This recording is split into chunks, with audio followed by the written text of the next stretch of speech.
Buenas tardes, hermanos, bienvenidos a la enseñanza que tenemos los jueves. Les voy a pedir por favor que dispongan sus corazones para poder entender la palabra de nuestro Dios. Pero antes me gustaría dar algunos anuncios. Bueno, primero, darle la bienvenida por segunda vez a nuestros hermanos Víctor, Silvio, que nos visitan. Que Dios les bendiga, hermanos, es un gusto tenerlos con nosotros. También todos los demás que ya nos conocemos o que de manera más frecuente asistimos, sean bienvenidos. Nos gozamos de que estemos reunidos para escuchar la palabra de nuestro Dios. Bueno, les voy a pedir que hagamos una oración por el evento que tenemos el sábado. Como saben, el sábado, o sea, estamos a 2 días, en la comunidad El Castillo, a las 9 de la mañana, en unos manantiales, se van a bautizar 2 de nuestros hermanos, la hermana Rosario y el hermano Getsaí. Entonces, por ahí tenemos algunas responsivas, como llevar algunos alimentos de acuerdo a nuestra capacidad. Creo que era un guiso, ¿verdad?, por familia, de acuerdo a la capacidad que tengamos. Y algunos de los líderes hemos ya suplido las necesidades más básicas, como desechables, servilletas, tortillas, refrescos, ¿sale? Así que le animamos a que asista para ser testigos de la confesión de fe de nuestros hermanos. Posteriormente al bautismo tendremos un tiempo de convivencia. Lleven ropa ligera, un balón de fútbol, lleven tiempo, ¿sale?, con el fin de conocernos como hermanos y convivir. Por ahí al final del culto me gustaría que nuestros varones que están aquí, que van al grupo los viernes, los que están presentes, por favor se acerquen conmigo para detallar algunas cosas para el día sábado, ¿sale? No es necesario que estén todos, porque basta con 3 o 2 que por ahí me ayuden en la organización de lo que serán los bautizos, pero si se acercan conmigo los varones, por favor, al final, y nos organizamos, ¿sale? Bueno, pero no solamente quiero que oremos por eso. Sigamos orando por nuestro hermano Francisco Javier de Anda. ¿Alguien lo recuerda? Es hermano de nuestra hermana Adela. Gracias a Dios está avanzando en su tratamiento, pero aún necesita algunas otras cosas. Entonces estemos orando por la misericordia de nuestro Señor y aprovechando, confiar en lo que hemos leído en Marcos, que nuestro Señor es un personaje misericordioso que tuvo un ministerio enfocado a los más necesitados, a los pobres y a los enfermos. Entonces, si Cristo se preocupa por aquellos que están en una necesidad de salud, pues nosotros debemos contribuir en nuestras oraciones. También quiero que oremos por Fernanda de Valderas. Hemos orado por ella también. Ella tiene un problema de salud bastante fuerte. Oremos entonces por estas necesidades, hermanos, y después de la oración iniciaremos con la enseñanza. Oremos. Padre, te damos las gracias porque tú eres un Dios de amor, porque tú eres el creador de los cielos y la tierra, porque la verdad solamente existe en ti. Tú eres la verdad. Te rogamos por lo que tenemos planeado para el día sábado. Ayúdanos, Señor, a tener el control, el orden, para que los bautizos sean de testimonio. Guía a los líderes, a los hermanos, a aquellos que se van a bautizar. Que sea un momento también de armonía, de amor, de convivencia. Y te rogamos también, Padre, que tú puedas extender tu mano, tu bondad, con aquellos hermanos que están pasando por enfermedad, que están pasando por necesidad, por una crisis de salud. En especial, Señor, te pedimos por nuestro hermano Francisco, que está en recuperación y está avanzando en su tratamiento. Y también te pedimos, Padre, por Fernanda, que sigue con un problema de salud que probablemente no puede entender ahora, pero te rogamos sobre todas las cosas que tú les muestres la luz de Jesús y puedan ver tu gloria y conocer el Evangelio en esta situación. Bendice también la enseñanza de esta tarde en Cristo nuestro Salvador. Amén. Perfecto, hermanos, estamos en la última lección de los acontecimientos finales, también conocido como el ámbito de la escatología, la materia que aborda las doctrinas de las últimas cosas.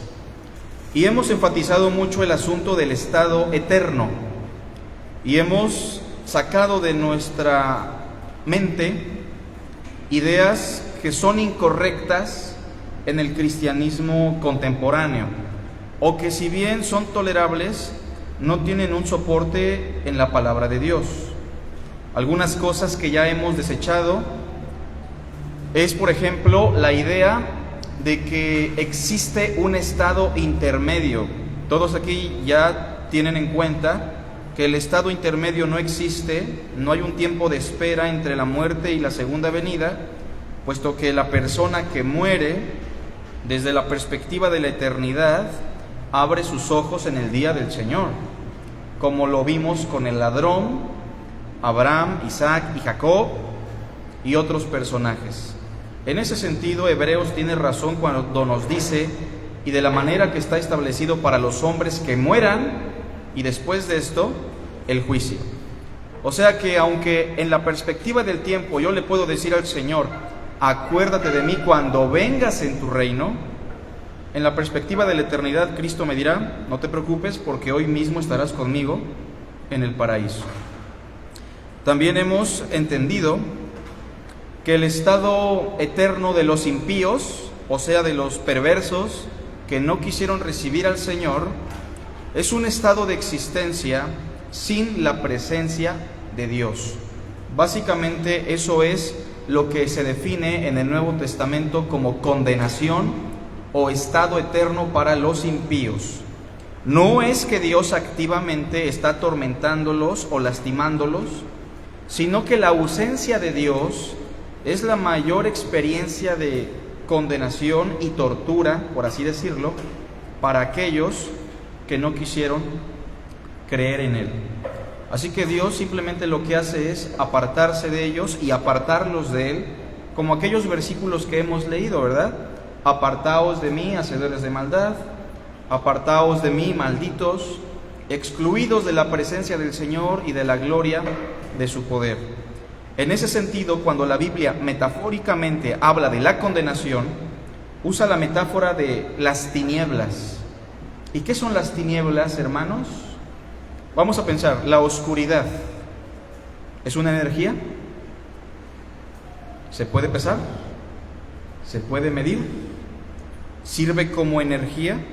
No, porque las tinieblas o la oscuridad físicamente solo son la ausencia de la luz, pero la luz sí es energía, la luz sí se puede medir. La luz sí se puede ver como algo activo, positivo y con energía. En ese sentido, la condenación o las tinieblas simplemente son la ausencia de Dios, la ausencia de la luz. Ahora bien, cuando hablamos del estado eterno de los justos, ya que hemos desechado que no existe un estado intermedio, también recordemos que algunos hermanos y algunas iglesias o corrientes teológicas enseñan que después de que Cristo venga, reinaremos en este mundo por 1000 años, cosa que no tiene fundamento en la interpretación de las Escrituras. Más bien hay una falta de profundidad y de interés por conocer lo que nos dice el Nuevo Testamento, y muchas veces con ligereza y con falta de atención tomamos un pasaje de Apocalipsis, tal vez en este caso, y no lo interpretamos con los principios hermenéuticos adecuados. Pero hay otros hermanos, sobre todo en el ámbito reformado, que es un ámbito de sana doctrina, por así decirlo, que piensan que Cristo vendrá por segunda vez y esta tierra será renovada, o sea, que esta muerte experimentará en ese día su muerte y su propia resurrección, y que viviremos en este mundo regenerado, restaurado o renovado, y es ahí cuando se dice que el león va a jugar con el niño y el lobo con el cordero, etc.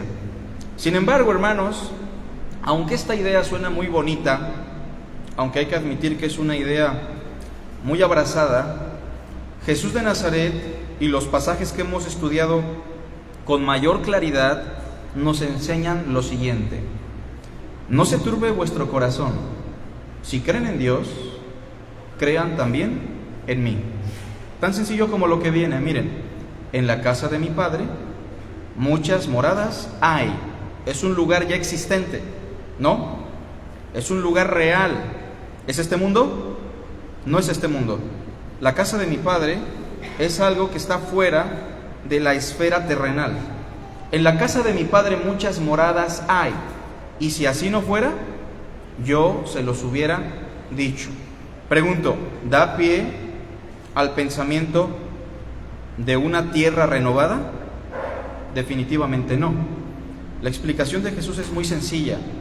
La casa de mi Padre, que es una realidad trascendental, que no es este mundo, es un lugar presente, existente, y voy hacia Él para prepararles un lugar. Y si me fuere y os prepararé el lugar, vendré otra vez, segunda venida, para que donde yo estoy, ¿dónde es ese lugar? La casa de mi Padre, vosotros también estéis.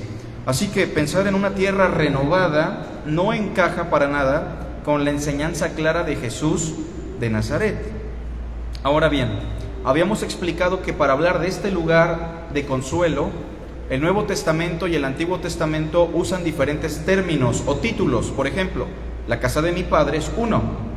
Otro título, hoy estarás conmigo en el paraíso.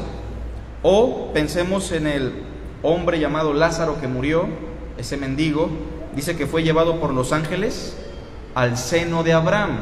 Hermanos, el seno de Abraham obviamente es una expresión figurada, pero se refiere al mismo lugar de consuelo y se menciona a Abraham porque está relacionado con los judíos. Se le llama tercer cielo en algunos pasajes, simbólicamente se le llama cielos nuevos, tierra nueva, o los cielos de manera tan llana y sencilla. Bueno, el día de hoy seguiremos con este asunto, pero de manera muy en particular, y para terminar con el curso de escatología, curso que tenemos grabado en la página de Facebook o en el canal de YouTube, hablaremos del estado eterno de los justos en la perspectiva del apóstol Pablo. Y vamos a hacer un énfasis a la expresión que tenemos en Romanos 8, que la creación será libertada de la esclavitud corrupta. ¿Alguna vez han escuchado eso? Que la creación será libertada de la esclavitud de corrupción. Bueno, es un pasaje complicado, debemos admitirlo. Así que abran sus Biblias, por favor, en Romanos 8.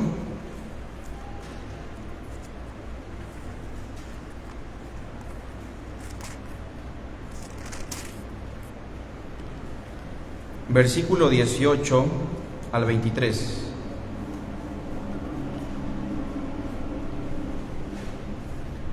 Bueno, antes de iniciar me gustaría recordarles a los hermanos que estudian las Escrituras en el seminario que por ahí ya habíamos mencionado que los pasajes más difíciles de todo el Nuevo Testamento son precisamente Romanos 6, 7 y 8.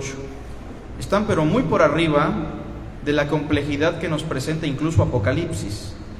Romanos, en estos 3 capítulos, nos presenta un lenguaje complicado, porque el escritor de estos pasajes es un intelectual muy capaz, con un lenguaje muy profundo, pero sobre todas las cosas inspirado por Dios, el apóstol Pablo.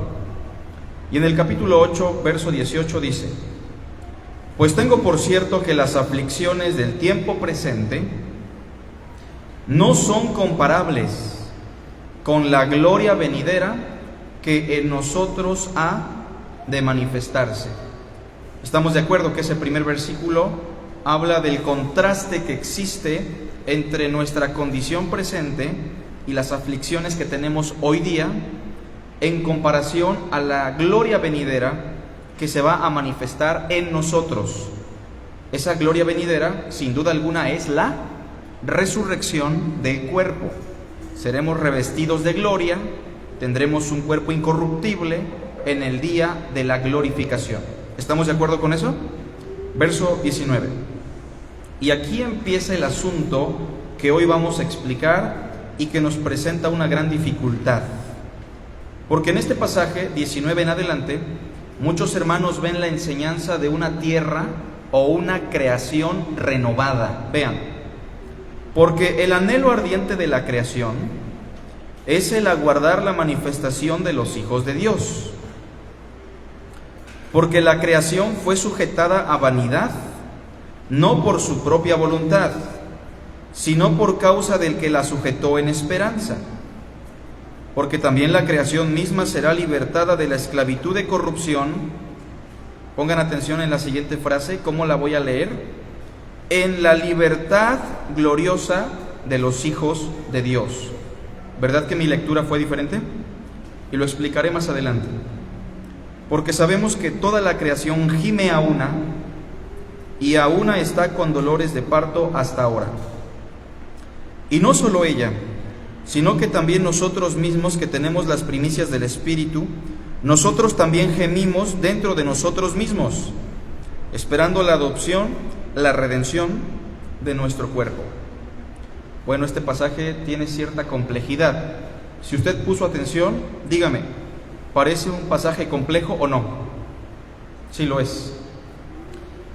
Y tenemos que entender algo, que la doctrina de Pablo es la misma doctrina de Pedro, y que la doctrina de Pablo, Pedro y Juan es la misma juntamente con la doctrina de Cristo. Así que no son perspectivas diferentes, simplemente le llamamos la perspectiva de Pablo para darle interés o énfasis al estudio, pero es lo mismo. Ahora bien, antes de interpretar este pasaje, me gustaría que tomemos algunas consideraciones, puntos a considerar antes de interpretar a Pablo en este pasaje.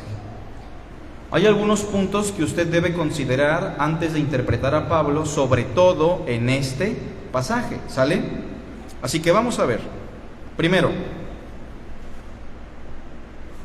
lo primero que usted debe considerar es lo siguiente: que Jesús, Pedro y Juan, que son a los que hemos estudiado, ¿verdad?, sobre este asunto, mencionan un lugar ajeno a este mundo como nuestra morada eterna. Hasta aquí me gustaría preguntar, ¿alguien recuerda en qué ocasión, en qué lugar Jesús dijo que nuestra morada eterna es otro lugar que no es este? Lo acabamos de leer, ¿no? Lo acabo de citar. En la casa de mi Padre muchas moradas hay. Si así no fuera, yo se los hubiera dicho. Bueno, ¿en qué lugar Pedro nos dijo lo mismo? Leímos por ahí algunos pasajes. Por ejemplo, en la primera carta de Pedro, no lo busquen, capítulo 1, versículo 4 en adelante, se nos dice que recibiremos un cuerpo glorificado en los cielos. Así que Pedro está en armonía con Cristo. Y Juan dice lo mismo en algunos pasajes. Dice Pedro en su carta, para una herencia incorruptible, hablando de nuestro cuerpo glorificado, incontaminada e inmarcesible, reservada, ¿en dónde? En los cielos, para vosotros. O sea, Pedro, recordando, no nos habla de una tierra regenerada en la cual vamos a vivir, sino de los cielos, igual que Jesús. Regresando al texto que teníamos, a la información que dábamos, en el primer punto a considerar, repito, Jesús, Pedro y Juan mencionan un lugar ajeno a este mundo como nuestra morada eterna. Hemos dicho que a ese lugar ajeno a este mundo se le llama en el Nuevo Testamento la casa del Padre, el paraíso, el seno de Abraham, los cielos, así líquidamente, o cielos nuevos y tierra nueva. Pero todas estas expresiones apuntan al mismo lugar, ¿sale? En diferentes lenguajes. Cuando hablo de lenguajes, hablo propiamente de lenguajes literarios, ¿sale? Metáforas, símbolos, símil, etc. Bueno, entonces consideremos esto, hermanos, que si Jesús, Pedro y Juan nos hablan de un lugar ajeno a este mundo como nuestra morada eterna, Romanos 8 no puede hablar de una tierra regenerada o de una creación regenerada, ¿sale? Otra consideración. Pablo habla también de nuestro estado eterno en los cielos, en armonía con Jesús y los apóstoles. Vamos a darle lectura a estos 3 versículos, en donde el mismo Pablo, en pasajes muy claros, también explica que nuestra morada eterna y donde estaremos por toda la eternidad consolados con Dios y con Cristo es un lugar ajeno a este mundo, a lo cual Pablo llama también los cielos. Le vamos a pedir a alguien en voz alta que le dé lectura a Colosenses 1:5. Tal vez lo tengamos en pantalla y desde la pantalla lo puede leer algún hermano o hermana en voz alta, por favor. En voz alta.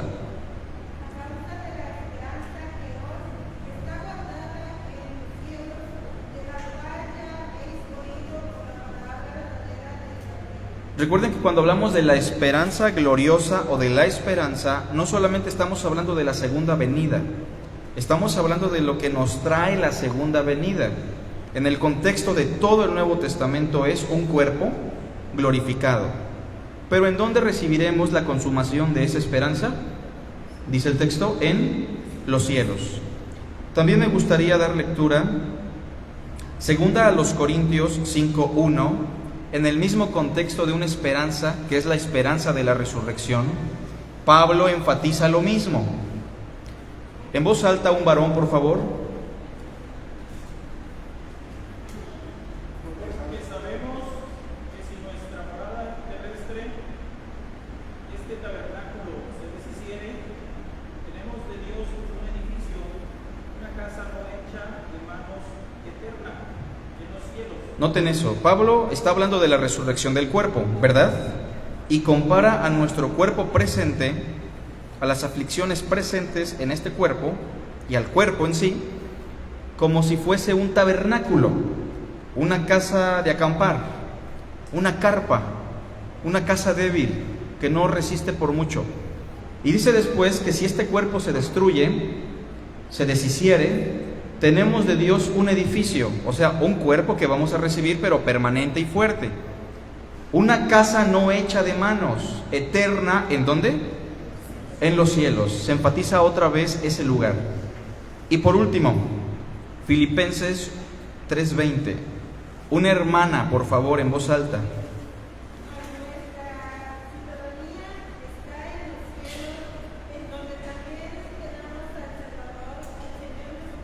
Noten cómo también usa una expresión, mas nuestra ciudadanía está en los cielos. O sea que en este mundo estamos en calidad de extranjeros y peregrinos. No vivimos en este mundo como residentes permanentes, porque nuestra ciudadanía está en los cielos. Bien, entendiendo esto, hermanos, vamos a la siguiente consideración. Por favor. Ya llevamos 2 consideraciones antes de interpretar el pasaje, ¿sale? Y me gustaría que si tienen dudas pregunten, levanten la mano. Si no están de acuerdo también pueden comentar. Claro que tengamos siempre un fundamento importante en la Biblia. Otra consideración. El mismo apóstol Pedro nos advierte que interpretar a Pablo es una tarea difícil, sobre todo en los asuntos escatológicos. Así que sí es una consideración bíblica, ¿verdad? Porque el mismo Pedro nos advierte que Pablo ha escrito algunas cosas que son difíciles de interpretar, sobre todo en los acontecimientos finales. Segunda carta de Pedro, no vamos a leer tal vez todo, vamos a ir saltando algunos pasajes. Déjenme darle lectura, por favor. Segunda carta de Pedro 3, verso 15 al 17. Pongan atención aquí, hermanos. Y tened entendido que la paciencia de nuestro Señor es para salvación, como también nuestro amado hermano Pablo, ¿verdad que menciona Pablo? Según la sabiduría que le ha sido dada, os ha escrito, casi en todas sus epístolas, hablando en ellas de estas cosas, Cuando habla de estas cosas, en el contexto estamos hablando del día del Señor, la destrucción del universo. Han leído la segunda carta de Pedro 3, entre las cuales hay algunas difíciles de entender, las cuales los indoctos, o sea, los que no estudian, los que no conocen doctrina, e inconstantes, los que no tienen el hábito del estudio en la doctrina, tuercen, como también las otras escrituras, para su propia perdición. O sea que el verso 16 sí nos enseña que Pablo es difícil de alguna manera de interpretar. No que por ser doctos y constantes tenemos de alguna manera la facilidad de entenderlo, porque incluso Pedro, siendo un apóstol, reconoce que interpretar a Pablo es difícil. Esa expresión, algunas difíciles de entender. Bien, otra consideración. Creo que eran todas, ¿verdad? ¿O si hay otra? Sí, sí hay. Con respecto a la creación, bueno, sí es importante. ¿Se acuerdan que en el capítulo 8 aparece el asunto de la creación? Les recuerdo un poco. Dice Pablo en el capítulo 8 de Romanos que la creación gime, que la creación tiene un anhelo ardiente y que la creación será libertada de la corrupción presente. ¿Sale? Esta consideración es importante. Con respecto a la creación, lo más conveniente es interpretar a Pablo a la luz de Pedro.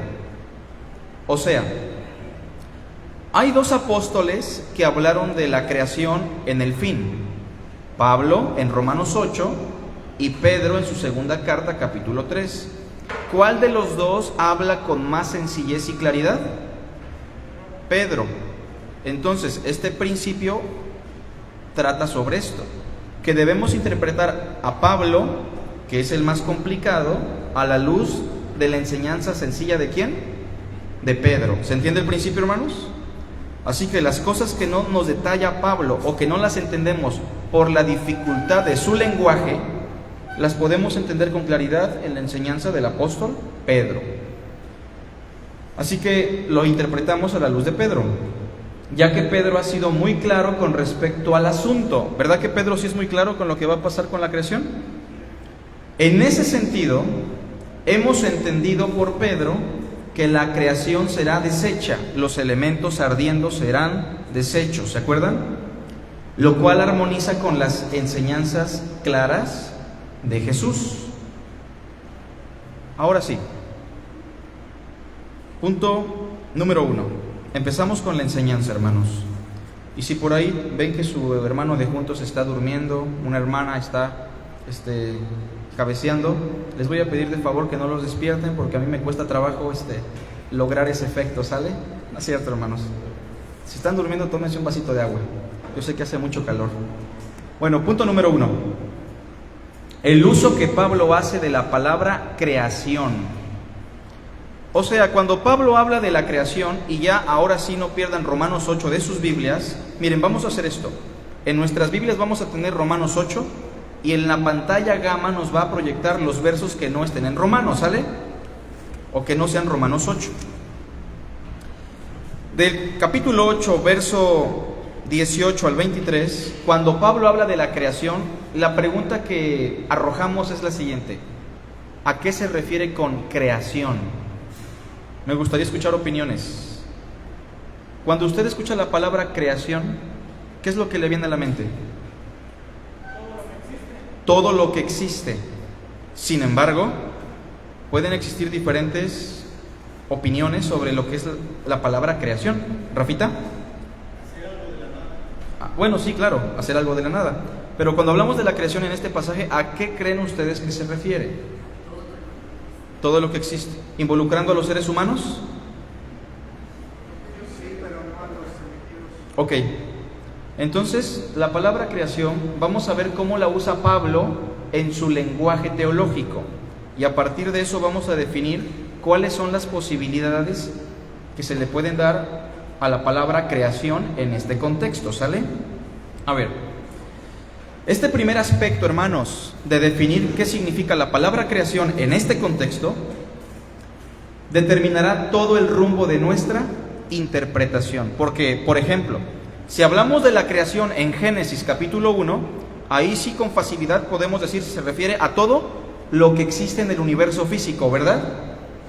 Pero cuando decimos, si alguno está en Cristo, nueva creación es, ahí el contexto de la palabra creación, aunque es la misma, es diferente, ¿o no?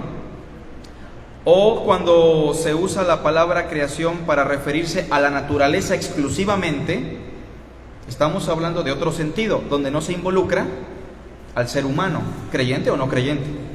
Así que vamos a empezar con las posibilidades. A ver, inciso A. En Romanos se usa para hablar de toda la creación subhumana. ¿A qué nos referimos con la creación subhumana? O sea, todo lo creado que está por abajo del ser humano. Ejemplos, es decir, las cosas hechas o criaturas no humanas. Romanos 1:20 dice de la siguiente manera: porque las cosas invisibles de Él, su eterno poder y deidad, se hacen claramente visibles desde la creación del mundo. Vean el versículo en sus Biblias si gustan, están cerquita. Siendo entendidas por medio de las cosas hechas. Sí dice así, ¿verdad? De modo que no tienen excusa. Aquí la palabra creación, hermanos, en el mismo Romanos 1:20, ¿a qué se refiere? Quien responda acertadamente le damos una estrellita dorada en la frente. Aquí en este pasaje, ¿qué sentido le da Pablo a la palabra creación? ¿A qué se refiere? Ahí hay una expresión sencilla. Las cosas... Vean con atención.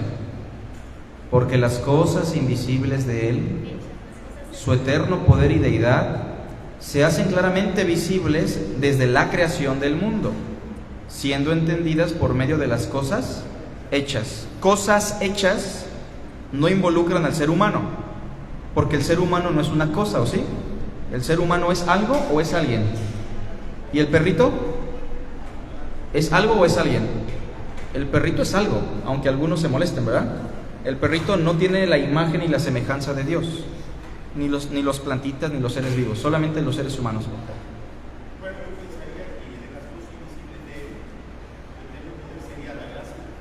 Claro, la gracia, su poder, todo eso se hace visible en las cosas que podemos ver.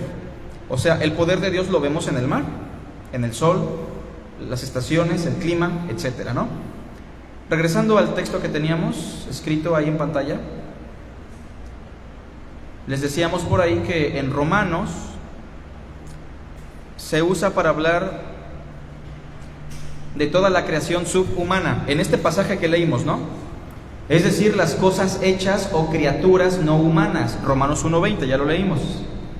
Aunque en Romanos 1:22, lo buscamos, incluye a los hombres también como criaturas. Veamos. Versículo 22 y 23 dice: profesando ser sabios se hicieron necios. 23. Y cambiaron la gloria del Dios incorruptible en semejanza de imagen de hombre corruptible, de aves, de cuadrúpedos y de reptiles. 24. Por lo cual también Dios los entregó a la inmundicia en las concupiscencias de sus corazones, de modo que deshonraron entre sí sus propios cuerpos. 25. Ya que cambiaron la verdad de Dios por la mentira, honrando y dando culto a las criaturas. Es la misma palabra, aunque aparece como criaturas, es la palabra creación en el texto griego. Involucra aves, cuadrúpedos, reptiles y ¿a quién más? A los hombres.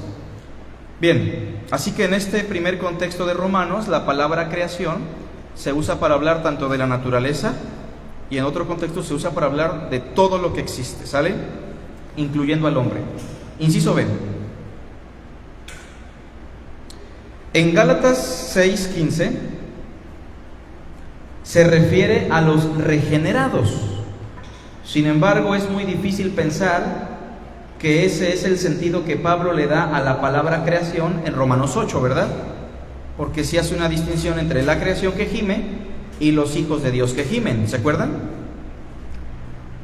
Así que es muy difícil pensar que ese es el sentido que Pablo le da a la palabra creación en Romanos 8, ya que si fuera así, él la hubiera calificado como nueva. Veamos Gálatas 6:15.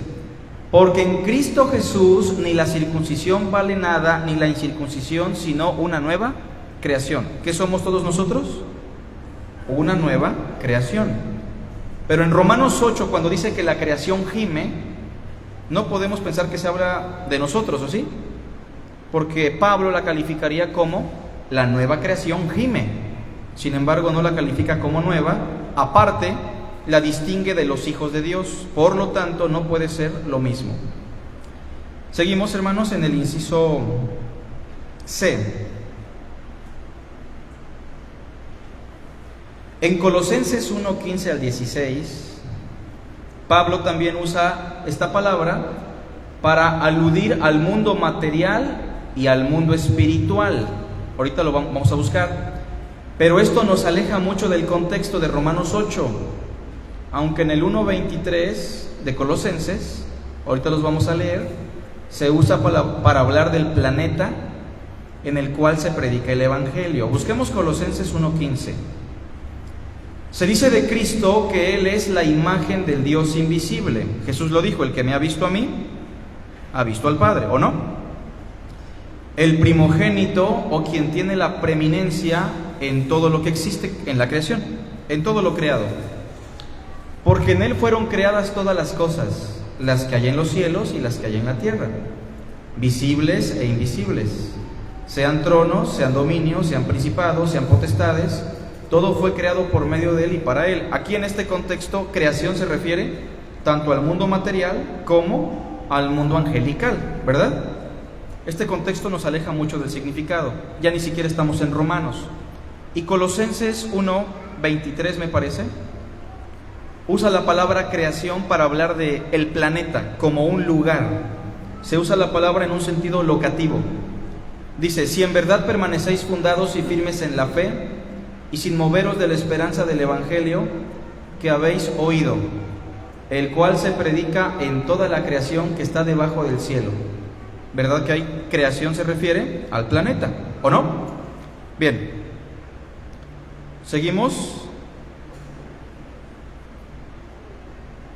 Tenemos por ahí entre paréntesis algo, me parece.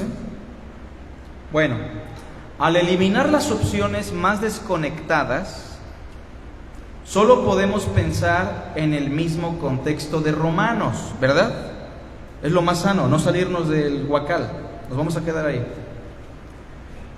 En donde Pablo o se refiere a la humanidad, ¿verdad?, como creación, o se refiere a las cosas hechas, las cosas inertes, las cosas que no son humanos, es decir, animales, plantas, naturaleza, etc. Solamente existen estas dos opciones.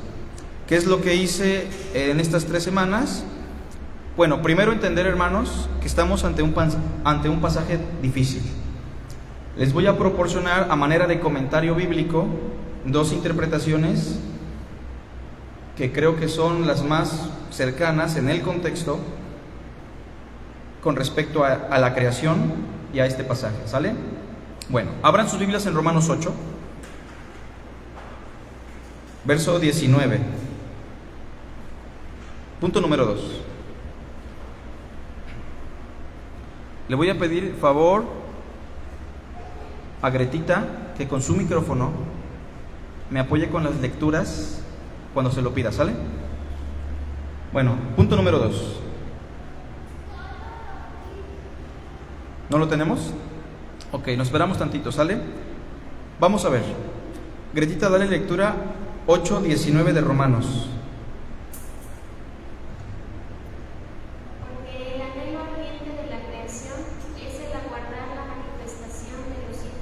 Bueno, si en el mejor de los casos, aquí Pablo habla de la creación refiriéndose a la humanidad, tenemos que preguntarnos, ¿se refiere a todos los seres humanos?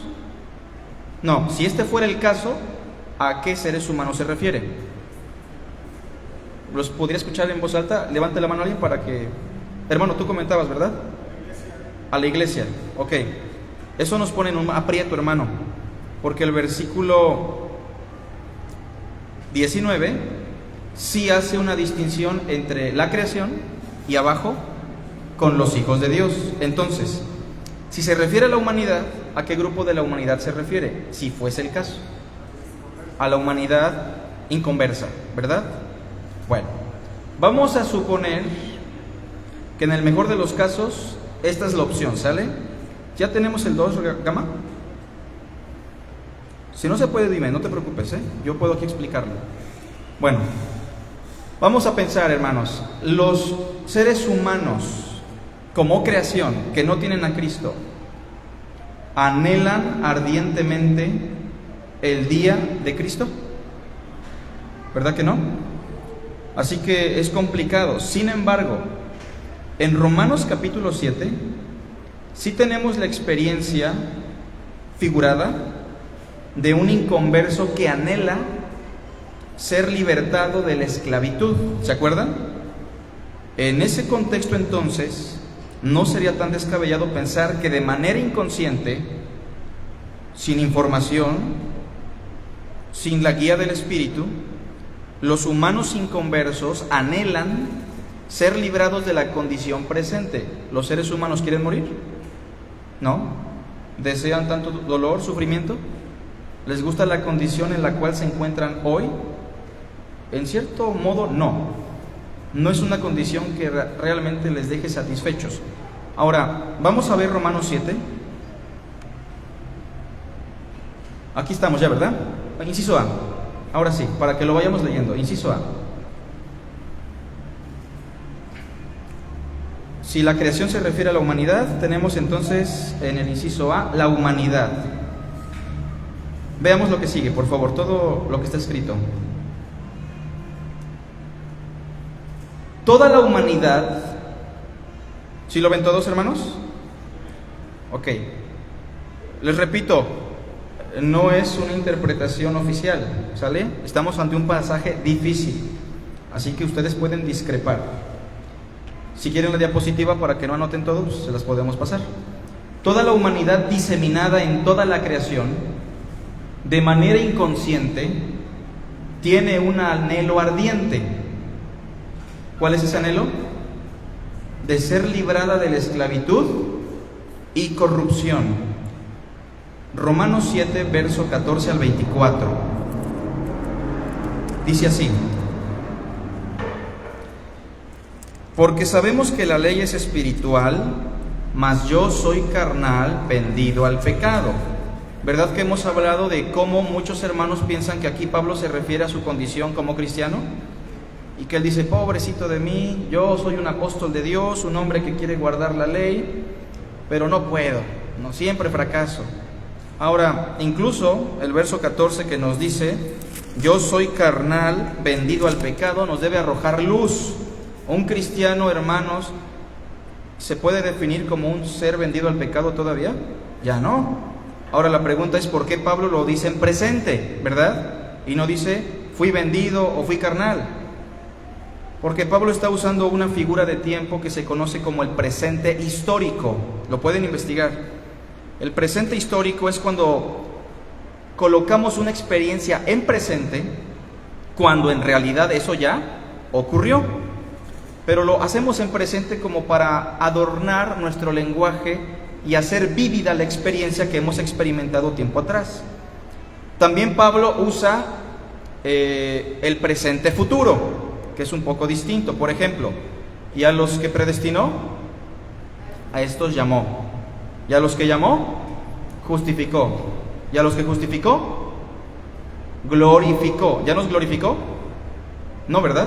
¿Pero por qué dice que ya nos glorificó? Estamos ante otra figura de tiempo, un presente futuro, ¿sale? Bueno, pero Pablo aquí dice que en su experiencia como judío, cuando quería guardar la ley, y pregunto, ¿los cristianos guardamos la ley? ¿Tenemos ese llamado a guardar la ley mosaica? No, tenemos la ley de Cristo, no la ley de Moisés. Entonces entiéndase que como inconverso y como una criatura humana, él se consideraba con cierta impotencia. Verso 15. porque lo que hago no lo entiendo. ¿Sí encontramos frustración en él? ¿Sí o no? Pues no hago lo que quiero, sino lo que aborrezco, eso hago. Ahora sí encontramos que hay impotencia, frustración, ¿se entiende? Como que él no está conforme con su vida presente aquí. Cuadraría un poco con la expresión que la creación quiere ser libertada, ¿se entiende? De la esclavitud. Porque lo que hago no lo entiendo, pues no hago lo que quiero, sino lo que aborrezco, eso hago. Como judío religioso él quería hacer lo bueno, pero no podía, ¿se entiende? Porque seguía vendido al pecado. Y si lo que no quiero esto hago, apruebo que la ley es buena. 17. De manera que ya no soy yo quien hace aquello, sino el pecado que mora en mí. Hermanos, en esta relación pecado, Saulo de Tarso, ¿quién domina? En esa relación de pecado y hombre, ¿quién domina? Según el verso 17. El pecado. Y el cristiano no está en esa condición. Somos libres ya del pecado. El pecado no nos domina. Verso 18. Y yo sé que en mí esto es en mi humanidad, no mora el bien. Porque el querer el bien está en mí, pero no el hacerlo. Usted podrá decir, es que un inconverso no desea hacer lo bueno. Bueno, desde una perspectiva tenemos a Cornelio, ¿lo recuerdan? Varón justo, temeroso, que abundaba en buenas obras y limosnas para con el pueblo. Y sin embargo estas personas se quedan insatisfechas, impotentes, porque no son libertadas de la esclavitud corrupta que los oprime. Porque el querer el bien está en mí, pero no el hacerlo. Porque no hago el bien que quiero, sino el mal que no quiero, eso hago. 20. Y si hago lo que no quiero, ya no lo hago yo, sino el pecado que mora en mí. 21. Así que queriendo yo hacer el bien, hallo esta ley, que el mal está en mí. Esclavitud, corrupción. Porque según el hombre interior, pues como ser humano, hay personas que son religiosas, ¿no? Se deleitan en lo que es concerniente a Dios, pero sus vidas no se pueden sujetar a Dios. 23. Pero veo otra ley en mis miembros que se rebela contra la ley de mi mente y que me lleva cautivo. ¿Hay esclavitud o no? Y esa expresión aparece también en Romanos 8. A la ley del pecado que está en mis miembros. 24. Díganme si hay un anhelo ardiente, hermanos. Miserable de mí. ¿Quién me librará de este cuerpo? No hablando de la carne, pero hablando de lo que se llama en Romanos 6 el cuerpo del pecado.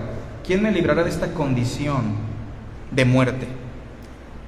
Bueno, si usted piensa que es un poco descabellado, puede ser, pero en cierta medida, respetando el contexto, es un poco coherente. Y tal vez ni siquiera yo lo creo así, pero quiero presentarles la posibilidad, ¿sale? Regresamos por favor a la descripción que di.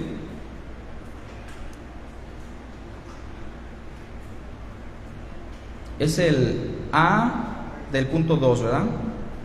Toda la humanidad diseminada en toda la creación, así como Pablo en Romanos 7, de manera inconsciente, sin saber que hay una esperanza, ¿verdad? Tiene un anhelo ardiente de ser librada de la esclavitud y la corrupción.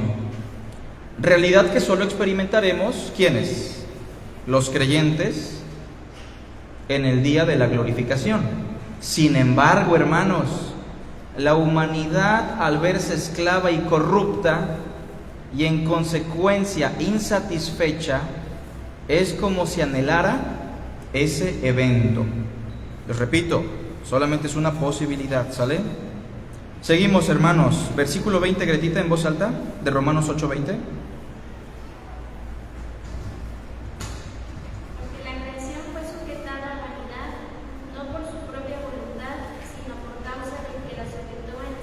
Ahora, en el verso 20 que tenemos en pantalla, se nos dice que la creación, y acuérdense, en esta posibilidad, cuando hablamos de creación, ¿a qué nos referimos? ¿Se acuerdan? ¿A qué nos estamos refiriendo ahorita? Humanos, ¿verdad? En este primer punto, cuando hablamos de creación, hablamos de seres humanos. Bueno, porque los seres humanos, o la creación humana, fue sujetada a vanidad no por su propia voluntad, sino por causa del que la sujetó en esperanza. Voy a dar una interpretación posible para esto. Versículo 20, en la descripción. Es el inciso, bueno, no es inciso, ¿verdad? Es 20. A ver, a manera de comentario, toda la humanidad fue sujetada a vanidad no voluntariamente, ¿verdad? ¿Usted decidió nacer así? esclavo y corrupto, no. Dios, por causa de Adán, Romanos 5:12, ¿se lo saben? Por tanto, como el pecado entró en el mundo y por el pecado la muerte, así la muerte pasó a todos los hombres por cuanto todos pecaron. Regresamos al anterior. Toda la humanidad fue sujetada a vanidad no voluntariamente. Dios, por causa de Adán, en 5:12, la sujetó en esperanza para ser librada de la esclavitud presente. ¿Tiene cierta armonía, hermanos? ¿O no? Hay cierta armonía, hay que reconocerla. Bien, es todo lo que tenemos en el 20, ¿verdad? Verso 21. Lo voy a leer yo, ¿sale? Para que no tengamos interferencia en el micrófono. Porque también la creación misma será libertada de la esclavitud de corrupción a la libertad gloriosa de los hijos de Dios. Hermanos, ¿todos los seres humanos serán librados de la esclavitud de la corrupción? No. Pero pregunto, en toda la creación, de todo pueblo, tribu, lengua, en toda la creación, muchos seres humanos que rodean nuestro planeta experimentarán juntamente con nosotros la liberación. Sí, y es una posibilidad que se refiere a eso. Así que toda la humanidad, por la obra de Cristo, tiene la esperanza de redención, entre tanto que no llega el día de la glorificación, ¿verdad que sí? Eso es una verdad. Colosenses 1:21 al 23. ¿Cómo ven si lo buscamos en la Biblia para que ahí lo sigamos leyendo, hermano? Bueno, ya lo tenemos ahí, ¿verdad? A ver, díganme si hay una esperanza para la creación, hermanos. A la humanidad inconversa, ¿se puede decir que tienen una esperanza todavía? Veamos. Y a vosotros también, que erais en otro tiempo extraños y enemigos en vuestra mente, haciendo malas obras, ahora os ha reconciliado. Esa es nuestra condición, ¿verdad? La nuestra, como cristianos.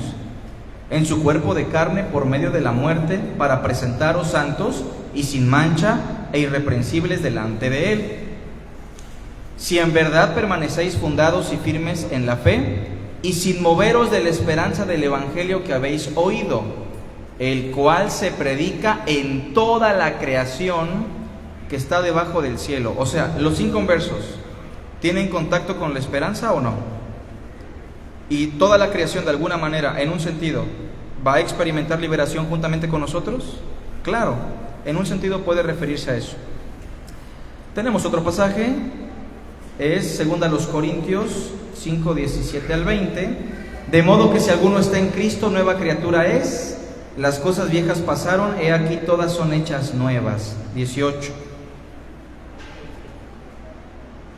Y todo esto proviene de Dios, quien nos reconcilió consigo mismo por Cristo. Habla de nosotros ya, ¿verdad? Los reconciliados. Y nos dio el ministerio de la reconciliación. 19. Que Dios estaba en Cristo reconciliando consigo, ¿a quién? Al mundo, no tomándoles en cuenta a los hombres sus pecados, y nos encargó a nosotros la palabra de la reconciliación. 20.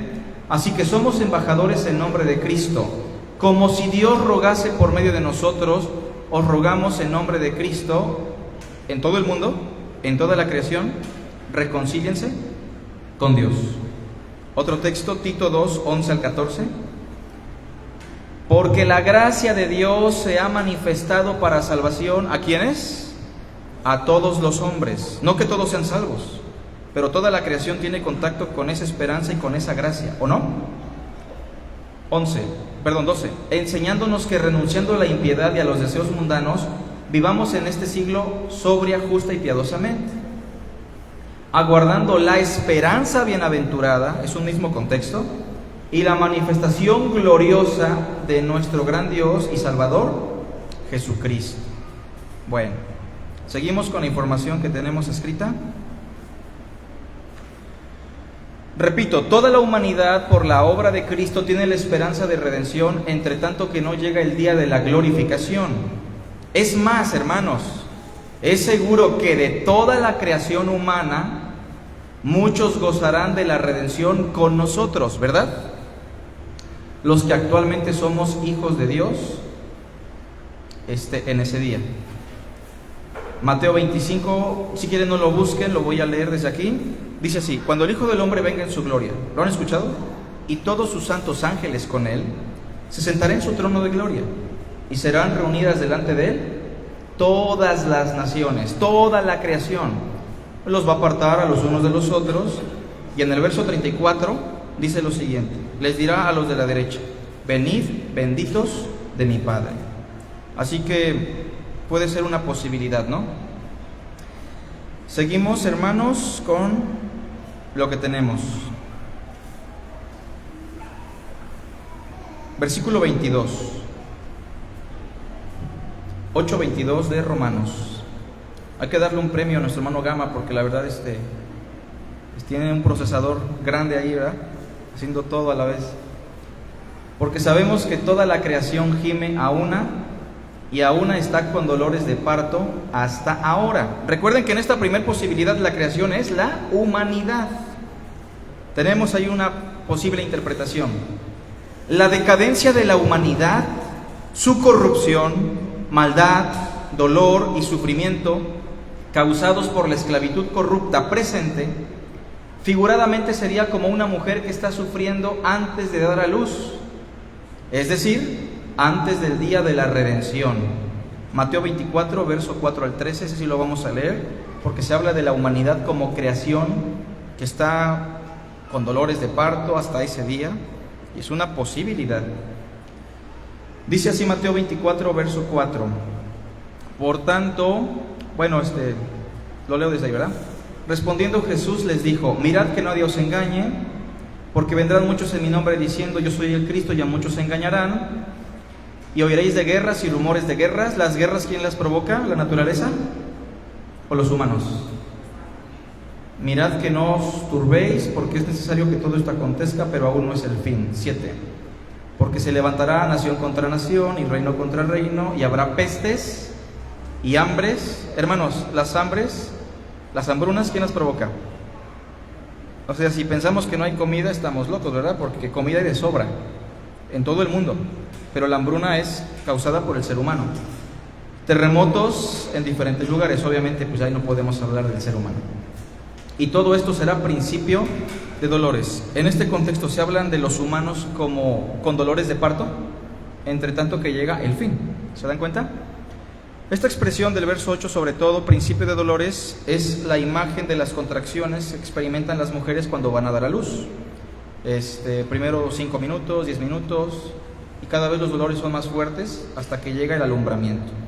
No hace falta leer lo demás, sigue hablando de cosas feas, ¿no?, que pasan en nuestra creación, sobre todo con los humanos. Bueno, y por último, hermanos, versículo 23 de Romanos 8. Si pensamos que la creación es la humanidad, dice: y no solo ella, sino que también nosotros mismos, que tenemos las primicias del Espíritu, nosotros también gemimos dentro de nosotros mismos, esperando la adopción, la redención de nuestro cuerpo. Ok, ponemos la información ahí, versículo 23. Y si la misma humanidad caída, diseminada por toda la creación, manifiesta insatisfacción por su condición presente, anhelando una liberación de esta condición, ¿cuánto más nosotros, los que actualmente tenemos al Espíritu Santo en nosotros, como garantía de nuestra liberación?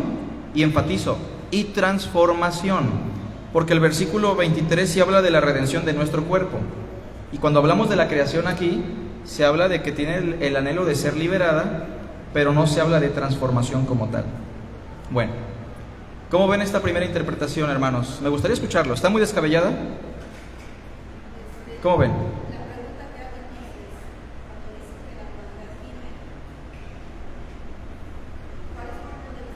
¿El mío? Bueno, el mío no importa mucho. Estamos hablando de un pasaje muy complejo. Yo no abrazo la primera interpretación. Definitivamente es un poco compleja, ¿verdad? Pero ¿qué opinan, hermanos? O sea, ¿tiene cierta coherencia? Puede ser, ¿no? Yo creo que la segunda interpretación puede ayudarte más, madre, a entender esto. Creo que es la más acertada, pero quise presentar esta primera interpretación porque es un pasaje difícil, ¿sale? Sin embargo, hay hermanos, por lo que estuve estudiando, que sí aceptan este punto de vista y lo abrazan bastante, ¿no? Bien, vamos al inciso B. Vamos a la segunda opción. Aquí creación se refiere a la creación natural e inerte. Cuando me refiero a inerte, me refiero pues a la naturaleza que no se mueve, que no tiene una vida humana, ¿no? Seguimos, entonces, vamos otra vez al versículo 19. Porque el anhelo ardiente de la creación es el aguardar la manifestación de los hijos de Dios. Aquí ya estamos hablando de la creación, las cosas hechas, ¿sale? Ponemos la información. Ya leímos el versículo. Porque el anhelo ardiente de la creación es el aguardar la manifestación de los hijos de Dios. Pensemos primero en lo siguiente, hermanos. La creación, con respecto a las cosas hechas, ¿tiene la facultad de anhelar? ¿Cómo ven? ¿Tiene la facultad de tener voluntad? Y por eso la primera interpretación es abrazada por muchas personas. Porque dicen, no se puede referir a la naturaleza porque la naturaleza no anhela, no tiene voluntad, etcétera, ¿sale? Sin embargo, yo doy una propuesta, una posibilidad. La creación no puede anhelar, puesto que es inconsciente, ¿verdad? Sin embargo, aquí Pablo personifica a la creación usando una prosopopeya. Si las mujeres han estudiado figuras, ya saben lo que es una prosopopeya. Es cuando se le da personalidad a algo que no tiene personalidad. Por ejemplo, y el postrer enemigo que será vencido es, y la muerte no es alguien, es algo, pero se personifica. Cuando esto pasa se conoce como prosopopeya. Es por eso que la vemos como si anhelase, y como si anhelase la manifestación de los hijos de Dios, el día de la resurrección. Seguimos, versículo 20. Porque la creación fue sujetada a vanidad, no por su propia voluntad, sino por causa del que la sujetó en esperanza. No hablamos de la humanidad, sino de las cosas hechas. Y también cuando Adán pecó, ustedes recordarán que en Génesis, no solamente la descendencia de Adán se vio sujeta a la vanidad y a la corrupción, sino también espinos y cardos, ¿se acuerdan? Te producirá la tierra. Ponemos la información del verso 20. La creación será libertada del pecado, llegando a su fin en el mismo día que los hijos de Dios serán librados de la presencia absoluta del pecado. Ya segunda de Pedro 3, versos 7 al 12, está por demás que lo busquemos, porque hace 8 días o hace 15 días explicábamos que Pedro dice que en ese día los elementos ardiendo serán deshechos. ¿En qué consiste la liberación de la creación? En su plena destrucción, que la creación llegará a su fin, y la creación figuradamente, de manera personificada, es como si anhelase ya ese día para dejar de experimentar tanta corrupción en sí. Entonces se menciona la liberación de su condición presente en ese día, mas nunca en el capítulo 8 vamos a ver que se mencione una regeneración o renovación. Eso es importante enfatizarlo. Versículo 20, ¿verdad? ¿Qué sigue, hermano? El versículo... ¿Estamos en el 20? ¿Sí, verdad? Ok.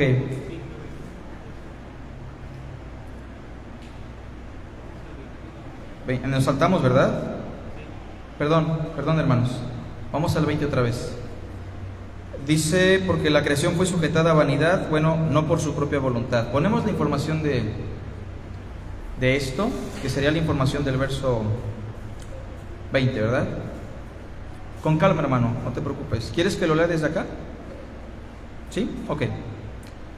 La creación, escuchen esto, hermanos, es lo que tenemos en pantalla, pero ahorita lo ponemos. Involuntariamente fue sujetada a la vanidad y corrupción del pecado, por decreto de Dios en la caída del hombre. Si recuerdan que los animales, las plantas, todo lo creado sufrió también los estragos del pecado y la corrupción. Esa es la idea, ¿no? Así la creación involuntariamente fue sujetada a la vanidad y corrupción del pecado por decreto de Dios en la caída del hombre. Tenemos muchos pasajes, no los vamos a leer, pero hablando de la creación como naturaleza, también fue afectada involuntariamente por lo que hizo Adán, ¿sale? Versículo 21. Y aquí sí me gustaría que vean el texto con atención. ¿Alguien tiene aquí la Biblia de Jerusalén, hermanos? ¿Sí, Gretita? ¿Se acuerdan que cuando dimos lectura a este versículo hice una diferencia en la lectura hace rato? Fíjense, porque también la creación misma será libertada de la esclavitud de corrupción. O sea, la creación llegará a su fin y será librada de la corrupción presente. Pero vean lo que dice después, a la libertad. Esa expresión a la libertad está implicando una semejanza, ¿sí o no?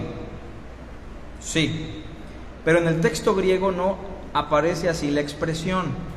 En el texto griego aparece una preposición que se traduce como en la libertad. O sea, en ese día, en ese evento. No como ellos, sino en ese día cuando ellos, los hijos de Dios, son glorificados. Dice que será libertada de la esclavitud de corrupción en la libertad gloriosa de los hijos de Dios. Escuchemos a Gretita en voz alta, verso 21 en Jerusalén. De ser liberada de la esclavitud de la corrupción para participar en la gloriosa libertad de los hijos de Dios. ¿Ven la diferencia? En ese evento. Tiene que ver con el evento de los hijos de Dios que van a ser glorificados. No precisamente la semejanza de toda la analogía de la glorificación. Bien, ahora, verso 22, hermanos.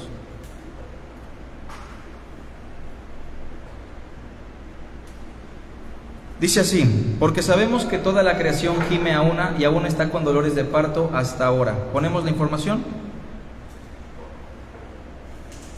La creación está de parto figuradamente a través del cambio climático, es la interpretación que comúnmente se le da, el caos natural, la contaminación, el agotamiento de los recursos naturales, etc. La creación se encamina a su liberación y a su final. ¿Se entiende? También se me hace bastante interesante. Y por último, verso 23, y no solo ella, sino que también nosotros mismos que tenemos las primicias del Espíritu, nosotros también gemimos dentro de nosotros mismos, esperando la adopción, la redención de nuestro cuerpo. Terminamos con el comentario de este verso. La creación manifiesta ese anhelo. Si la creación, ahí falta una palabrita que se me pasó. Si la creación manifiesta ese anhelo, ¿cuánto más nosotros que tenemos al Espíritu anhelamos ese evento? Ya que nosotros no solo seremos liberados de la corrupción y aflicciones presentes, ¿verdad que no?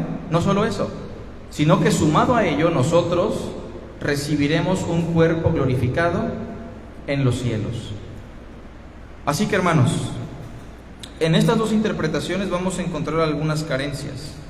Sin embargo, en mi punto de vista, creo que la interpretación más acertada y más coherente es la segunda. Sin embargo, lo quise explicar porque debo admitir que es un pasaje sumamente complicado, ¿sale? Así que, en conclusión, a la creación aquí se le trata de manera figurada como si fuese una persona. La creación llegará a su fin y así será librada de la corrupción presente, pero nosotros no solamente seremos liberados de esta condición, nosotros, como dice el verso 23 al final, recibiremos la redención de nuestro cuerpo. ¿Preguntas, hermanos? ¿Comentarios? ¿No? ¿Sí quedó claro? Está un poco complejo, ¿no? Bueno, hemos terminado el curso de escatología, hermanos. ¿Alguna pregunta sobre alguno de los temas que vimos en el curso? Recuerden que tenemos todos los videos guardados, las diapositivas también. Si hay alguna pregunta escatológica la pueden hacer, y si no, pues hemos terminado. Dentro de 8 días empezamos un nuevo curso que probablemente versará sobre la introducción a cada libro de la Biblia, empezando desde el Génesis y terminando hasta el Apocalipsis, ¿sale? Que Dios les bendiga, hermanos, que tengan excelente noche. Los dejo con el hermano para terminar.